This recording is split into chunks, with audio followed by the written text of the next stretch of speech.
and welcome to Your Coaching Journey, a podcast for doctors about coaching. Whether you're a coaching doctor, a doctor who is learning to coach, or a doctor who'd like to build coaching into your professional life, then this is the podcast for you. Hi, I'm Helen Leathers, and with me today is not my usual co-host or business partner, Tom Dillon. It is the lovely Dr. Sarah Coope. Sarah is a former GP and is an executive coach with a focus on conflict resolution and burnout prevention. She's also the head of training at Wild Monday, and I'm going to allow her to expand on that and tell us a bit about Wild Monday and a project that I think lots of our doctors will have heard of. So over to you, Sarah. Yeah, thanks so much, Helen. It's great to be here. So yes, Wild Monday is an organisation founded by Dr. Rachel Morris. So some people might have come across her as the host of You Are Not a Frog podcast. And the other aspect of Wild Monday is the Shapes Toolkit programme. And that's the live training that we deliver both in person and also online. And that's my role in Wild Monday as head of training for the live aspects of that.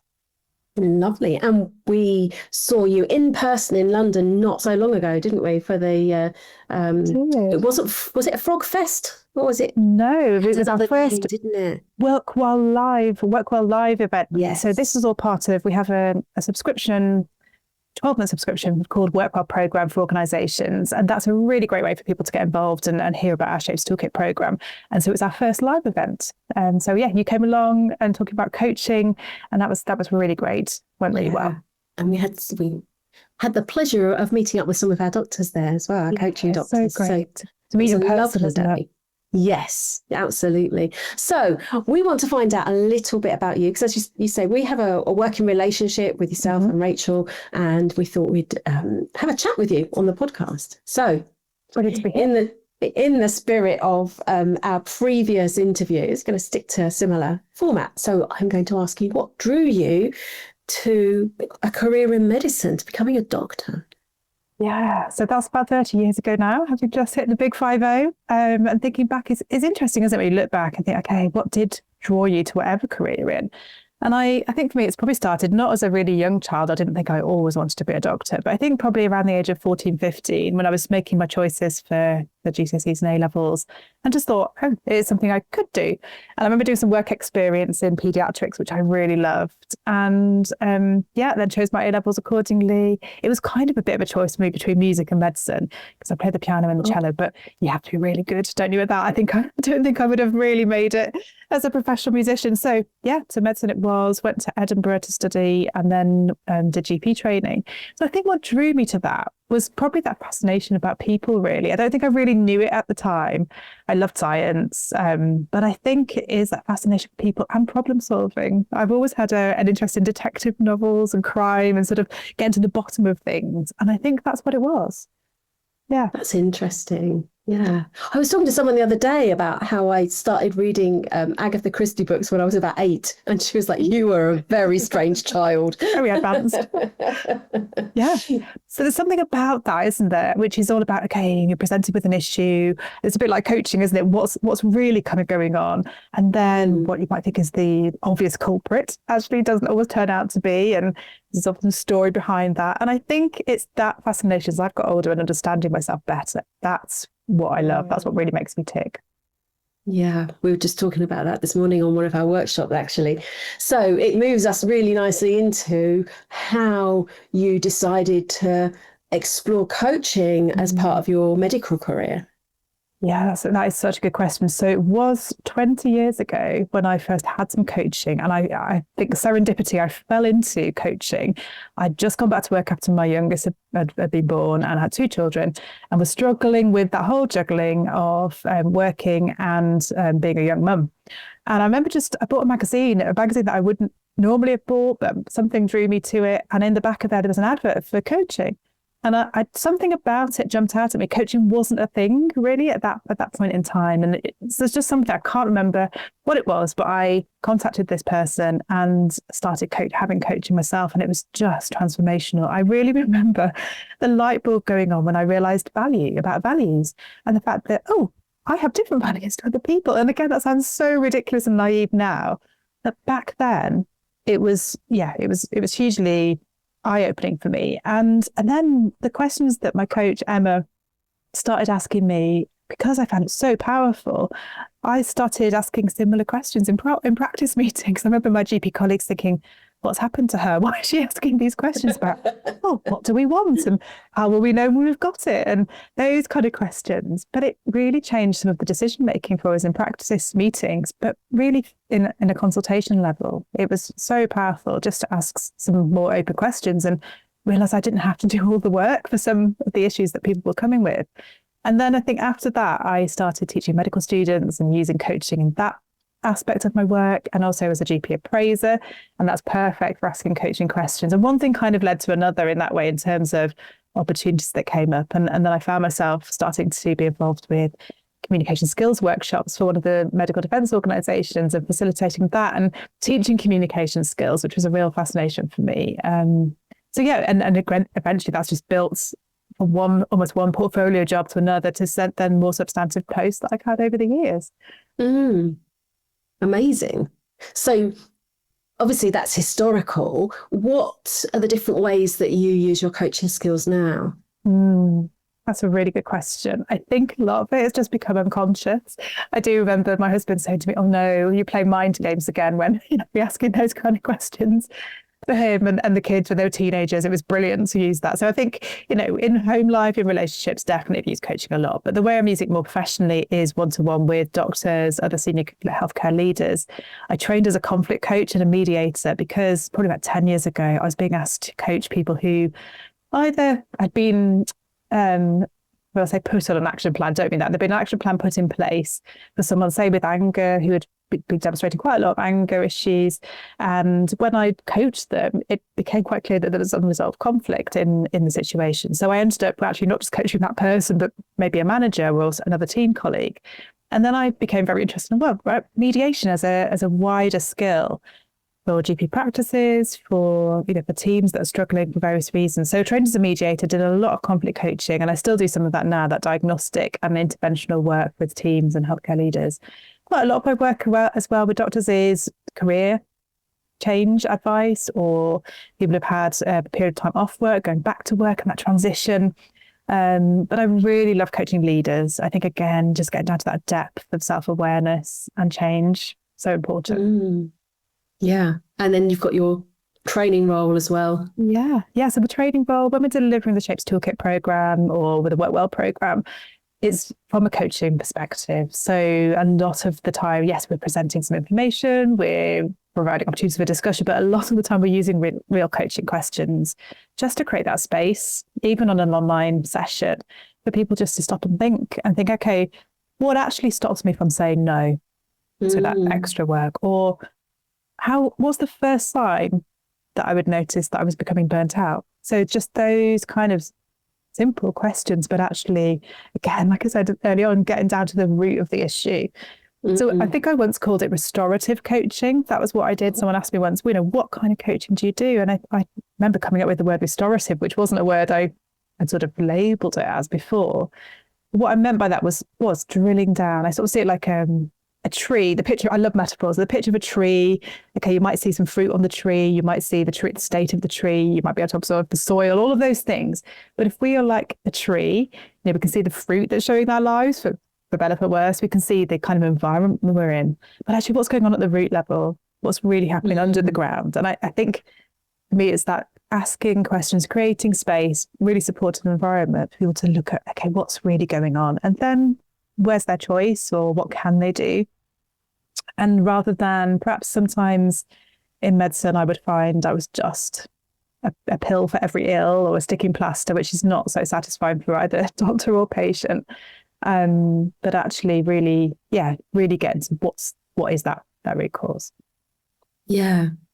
I like that label of restorative coaching, and it really resonates with a lot of the coaching that I do, where you can't always go in for the transformational changes in your life if you haven't done not just the thinking and the exploration, but the true restorative work, which is building up your own inner resources, your own inner energy, you know, I always say you can't change the world or even your part of the world if you're exhausted, because so, you know, let's focus on that. Let's explore that. And I think I love that idea of restorative coaching. Not a phrase I've heard before. So No, I don't I may borrow it.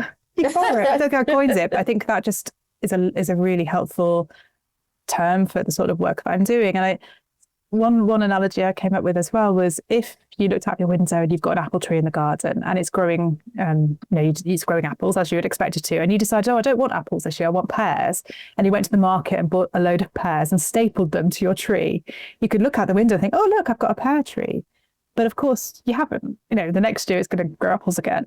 And I think sometimes we can try and fruit staple, we can try and change our behaviours, but without actually really drilling down and going, what's really, you know, the cause of it. And so sometimes when we focus too much on just behaviour change and don't go back a few steps, that analogy can be quite powerful to think, yeah, am I just fruit stapling, or am I really actually making some deeper change? And getting to the core of who I am and where I'm rooted. Exactly. In what am I rooted? Yeah, exactly. Lovely. So you've mentioned some of the things around coaching that you've done then. What sort of approach do you take when you're working with individuals on that kind of thing?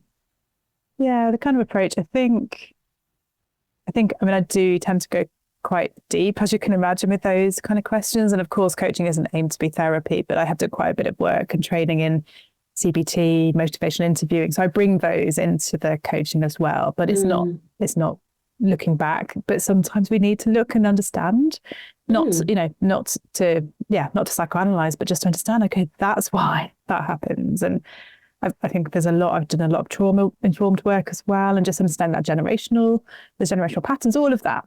So I think my approach is deep, and that's built on that, creating that safe space is so important, isn't it? To create that safe space. So although I would try not to overshare, I think sometimes a little bit of sharing to sort of say, I get this, or aligning myself maybe at the start can just be helpful for people to know some of my journey. But then it is very much all about the person, isn't it? I'm not going to fix you. It's not about me having the answers. It's creating that time and patience and no judgment to allow people to be where they're at and go at the pace they're at. I can think of a couple of people I've been coaching recently, someone who's very early in their career, someone who's a lot further on in their career. And actually, so their level of insight is quite different, and their level of self-awareness is quite different. But that's fine, because it's meeting people where they're at. Where they are. Which is important. Yeah. So yeah, I'd say that's the approach that I generally would take. Yeah, and you mentioned some cognitive behavioural training that you've done there, and it's one of the approaches that we study on our diploma, and it is something that I think I love to look at. The cognitive behavioural coaching approach that can be so useful in limiting beliefs and in even boundary setting and that kind of thing, as well as understanding where our behaviours come from. And yeah, I think so. I mean, what do you particularly, you sort of said about limiting beliefs, what is it about the cognitive behavioural approach that do you find so powerful? For me, it works really beautifully alongside embodiment and somatic work, because it's so linked. You've got the thinking, you've got the feeling, you've got the action, and you've got the physicality and the physiology. And because the body can be such a great place where we can see signs, but it equally can be a great place where we can make change and start to use that as a bit of a touch point to make change easier, I suppose. And so when we have, so I find those things fit really nicely together. So I really enjoy it. I think there's so much, isn't there, about embodiment now. I think I've spent quite a lot of my career, and also quite a lot of therapy that I've gone through or had in my head. And then I've realised, actually, that's great, has its place, but sometimes it's very much more about listening to our body, what's going on for our body, what's happening there. And that could be so powerful, and actually can make changes in a really different way. Yeah, absolutely. You've mentioned a few things there, but I'm just wondering, what's your favourite topic to coach on? Ooh, that is a good question. I think it has to be around boundaries, because that's an area that I've been working on myself over the last probably 20 years. I think that became quite clear in coaching that boundaries was not something I'd ever consciously thought about. And having 2 young kids at the time, it kind of was important, but I didn't really know about it. Also just wanting to do things perhaps differently to how I'd been parented, and realizing that actually, boundaries perhaps were something that wasn't clear in my environment growing up. So there was a huge amount of work. And so, I remember reading books on boundaries back then, listening to CDs in the car. And that has been transformational for me. Just learning how to say no. Still find it hard, but I think I've been brought up to be a people pleaser very much. And I think in medicine, often there's a sense of patient always comes first. And, it was difficult often to do that because of all the things that can stop us from setting boundaries. But I love it when I am coaching somebody. That happened to me this week. And they said to me that they had set the boundary, and actually when they got pushback about the boundary they'd set, they responded to it in a way that didn't leave them completely stressed or giving in to the boundary. And I just wanted to celebrate. So proud. And because that makes such a difference. So I think boundaries comes in so many different topics. I can't think of many coaching scenarios when it hasn't come up, whether it's around career, relationships, money, health.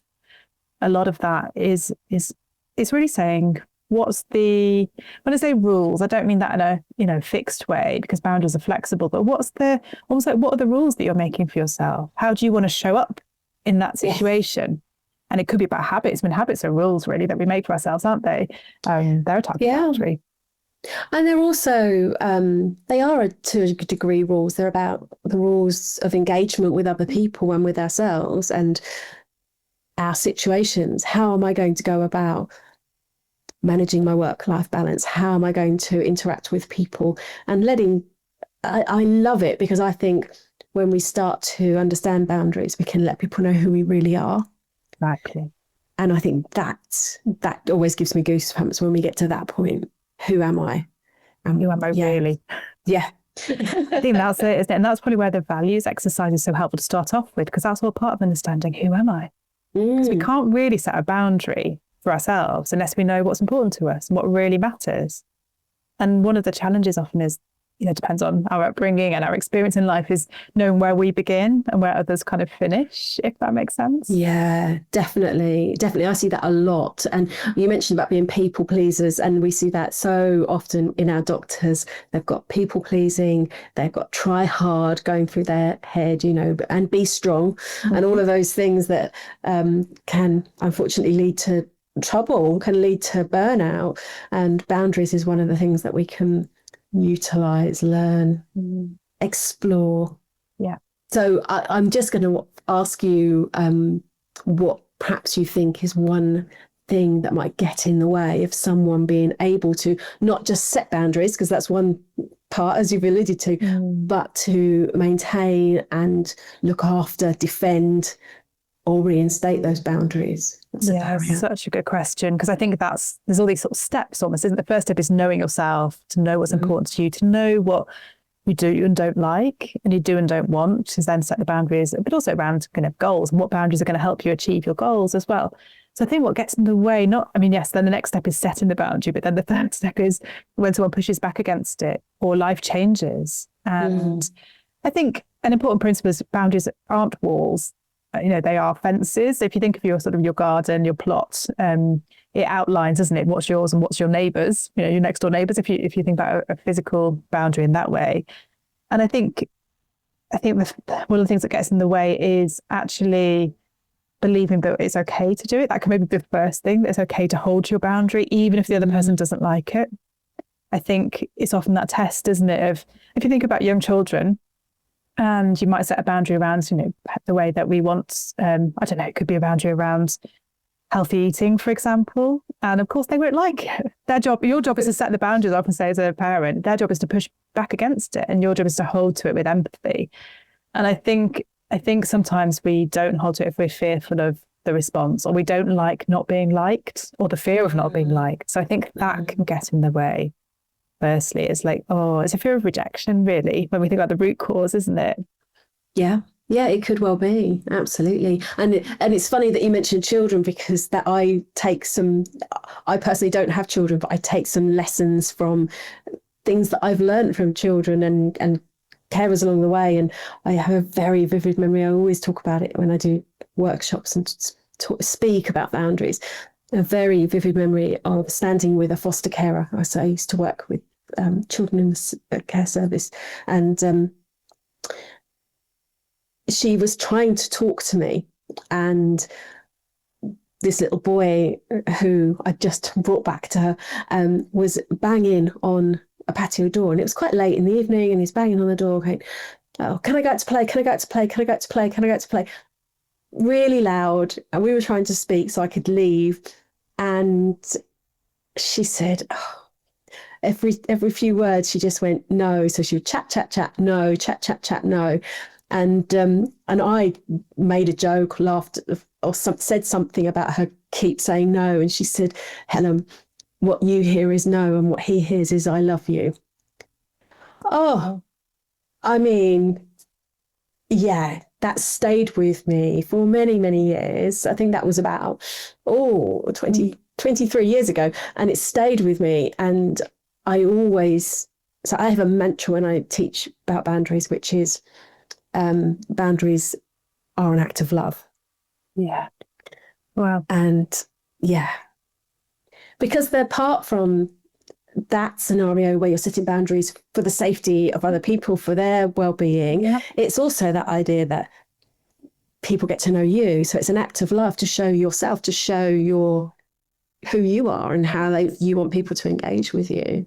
And it's also self-love too, isn't it? It's actually, I'm going to set a boundary perhaps around finishing at a reasonable time because I want to look after myself to be able to then relax and unwind. So that's showing yourself that you're value. And I think another thing that stops us from holding to boundaries is about not valuing ourselves enough and valuing other people. I know there's a time and a place in us for putting other people's needs above our own. I get that completely. However, I think sometimes we can be so conditioned to do that we can overvalue other people's needs and undervalue our own. And I think that's again when we can give in to a boundary and sort of compromise. And the other is, when someone does react with real anger and aggression, because it's so unpleasant, it's so easy. But I've really learned to hold the boundaries in those moments because, I've had that experience at work in various leadership positions that I've been in where people don't like the boundary that's been set and get really angry and push back. And I know that if I give in and change it just because of that anger, what's that teaching? So I think what your lovely example just then has said, what's the message behind a boundary? That's the thing, isn't it? So sometimes I'll say to people, what's the message you want to convey? And if you have that as your intention when you set the boundary, you're not trying to change other people's behavior. I think that's really important with boundaries, isn't it? The boundary is there for you. You're not setting a boundary on somebody else. The boundary is there for you, but what's the message you're trying to give? Whether people hear that or not, you can't control. But I don't know what you think about that.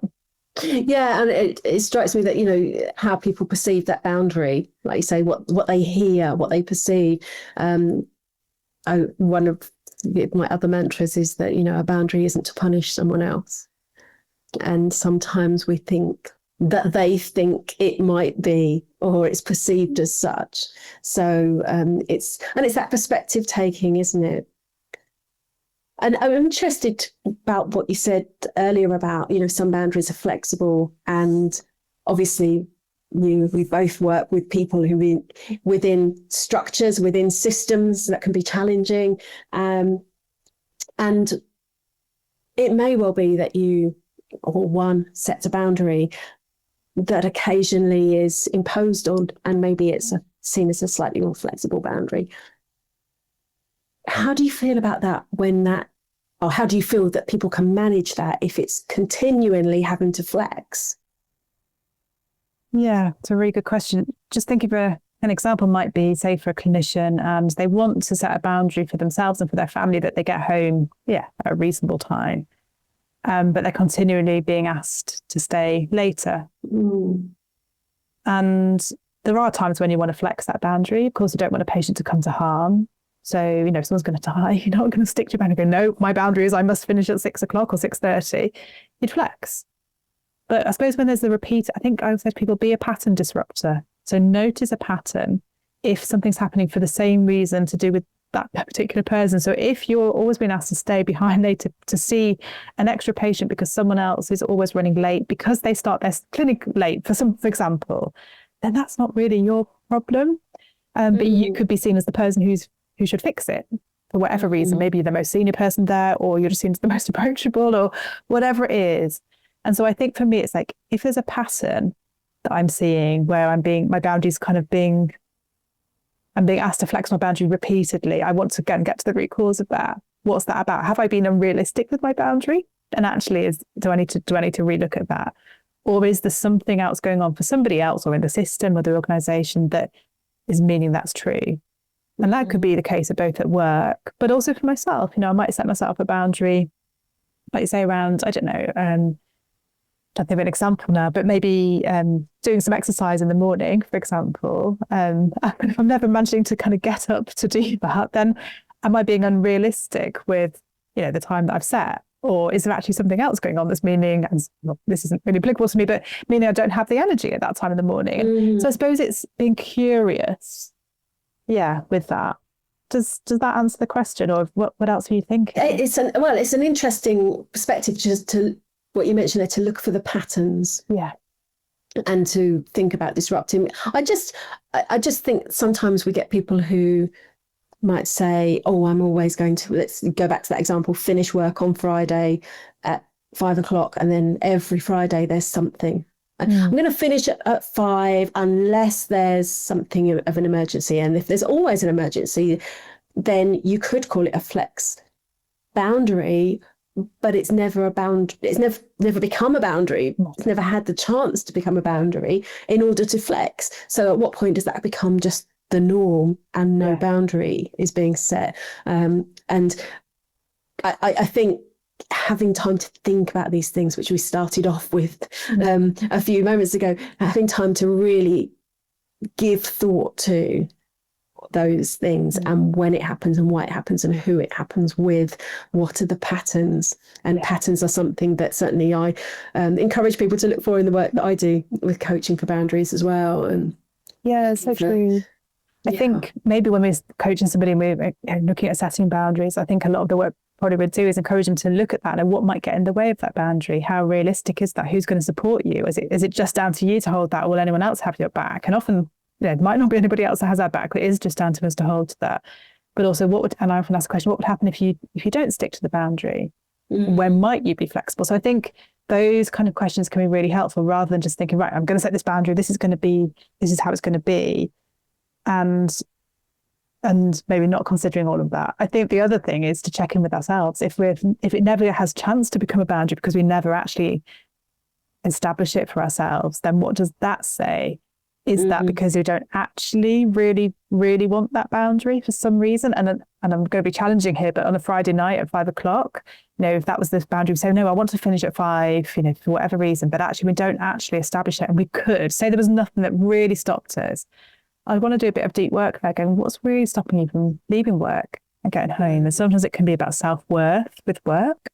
People, and I've done this before, busyness is a badge of honour.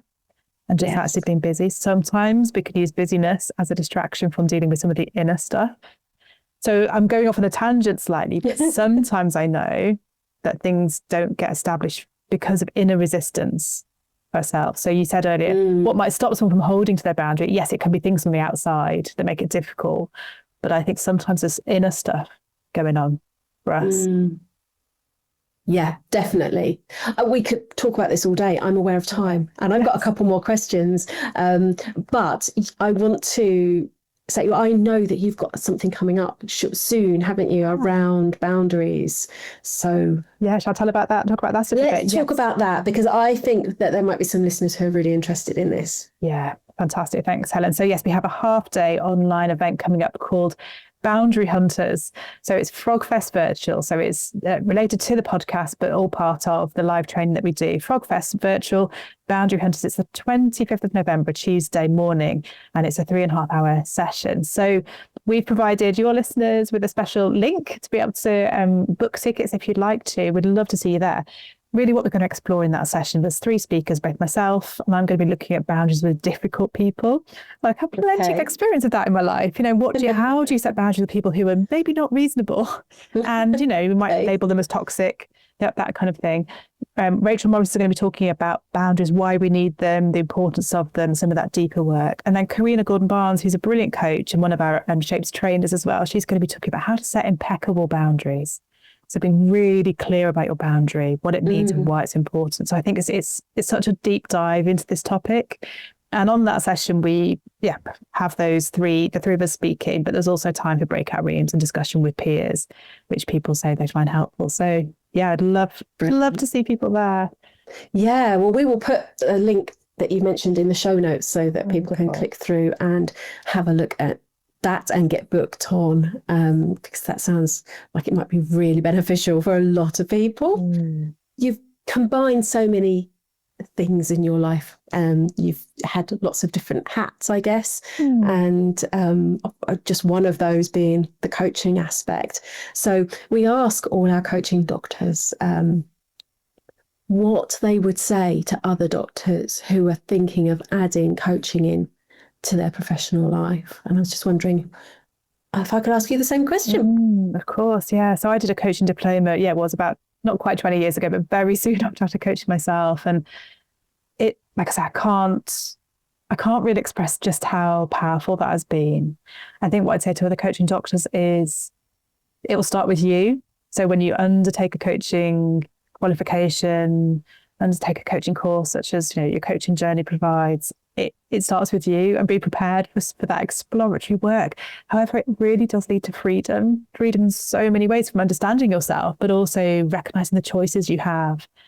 And so that's, I think, the most important thing. It starts with you. As I've alluded to, you can then, be using your coaching skills in the world around you, friends, family, and at work. So helpful in consultations, in business meetings, appraisals, as I've mentioned, teaching. I just found that, and I think other people would do as well, it frees you up. So mentally and emotionally, rather than feeling like you've got to all solve everyone's problems, it really frees you up for sort of creating space and encouraging them to take ownership. And I think when I'm working with a lot of doctors now, they feel like they have to be the rescuer. That's how they've been set up to be. And there's a satisfaction in that. But yet it comes at a mental and emotional cost. And so I would really encourage people to do a coaching course, to learn how to pass back some stuff, not because you don't care, but because you can't carry it all. So I think that would be my sort of advice in a nutshell, is do it. Definitely transformational. You won't regret it. And you'll be able to keep on using it and refining your skills. And I mean, it's just so refreshing. Even when I'm feeling quite low in energy. Yesterday, I had a coaching call right at the end of my working day. I was thinking, I'm pretty worn out. But I felt so energized afterwards. And I hadn't done anything apart from listen well. So, yeah. And it's that lovely feeling you get when a coaching session goes well and you've helped someone think some new thoughts, have some new ideas, and just come to a better place than they were at the start. Such a gift, isn't it? It really is. Yeah. Wonderful. Thank you so much for sharing. I do think we could have talked for a long time. So thank you for sharing your thoughts on boundaries and coaching, and for letting our listeners know about your event that's coming up as well. So it's been an absolute pleasure to speak to you today. Thank you, Sarah. Thanks, Helen. I really appreciate being invited and being able to have the conversations. Really enjoyed it. It's been lovely to see you. And next time on the podcast, I have no idea what we're talking about actually next time. Next time on the podcast will be a surprise. We might need to record that bit. Thank you so much. It's been an absolute pleasure, and I look forward to seeing you again soon. Thanks very much. Take care. Bye for now. Bye-bye.